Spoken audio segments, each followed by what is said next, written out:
The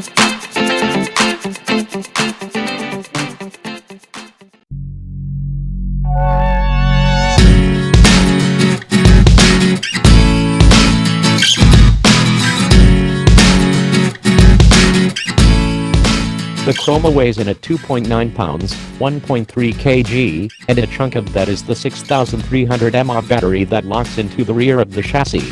The body doesn't look particularly strong, but being more compact makes it feel tougher than the Typhoon. Even if you did crash, Horizon Hobby stocks all of the parts, so it's no problem to make repairs.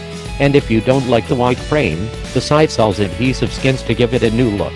You don't have to assemble anything when you open the box, by the way. The quadcopter is completely assembled. Just spin on a set of propellers, 2 sets are included, slide in a battery, after you've charged it, of course, and you're ready to fly. Along with the Chroma, battery, propellers and controller, you get a battery charger and a sun shield to make it easier to see the controller screen.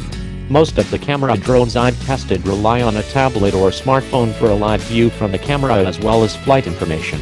The Chroma skips this and instead the Street 10 Plus controller has a built-in 5.5-inch touchscreen display to deliver the same information.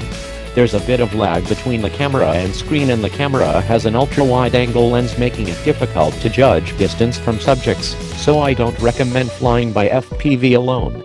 For setting up shots and giving you telemetry data at a glance, though, it's great.